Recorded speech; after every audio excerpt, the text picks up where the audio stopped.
ବାପା ଏତକ ସକାଳ ସକାଳ ମାଛ ଦେଇକି ଯାଇଛନ୍ତି। ମମି ଏଇନୁ ଭାଜିବେ, ମୁଁ ପଖାଳ ଖାଇବି। ଏଇଟା କେତେ ମମି ବାପା ଆଣିଛନ୍ତି?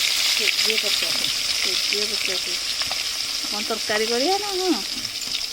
ତରକାରୀ କରିବା, ଛିଞ୍ଚେଡ଼ା କରିବା, ଭଜା ଖାଇବା, ସବୁ ଖାଇବା ନା। ଆଉ ଟିକେ ପକାଅ, ଆଉ ଟିକେ ଭଲରେ ଫେଣ୍ଟି ଦିଅ, ହଳଦୀ ସବୁବେଳେ ଲାଖିନି।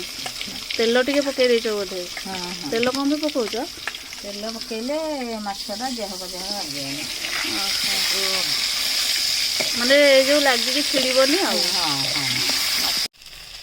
ମାଛ ଭଜା ଆମର ଏଇଠି ସବୁତକ ସରିଗଲାଣି। ଆଉ ଏଠି ମୁଣ୍ଡଟା ଫାଳ ହେଇଛି, ମାନେ 2 ଫାଳ ହେଇଛି। ଭଜା ହେଇଛି, କୋବି ଛିଞ୍ଚେଡ଼ା ହେବ।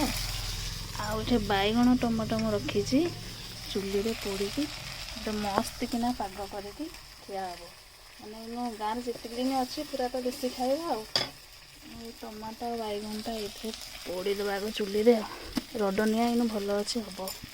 ଏଇଟା ଏଡ଼େ ବଡ଼ ବାଇଗଣଟେ ହେବନି, ତାକୁ ପୋଡ଼ିକି 2 ଫାଳ କରିକି ଯାଇକି ଭିତରେ ପକେଇଲେ ହେବ ଆଉ। ଆଗ ଟମାଟୋ ହେଇଯାଉ, ତାପରେ ବାଇଗଣ ପୋଡ଼ିବ।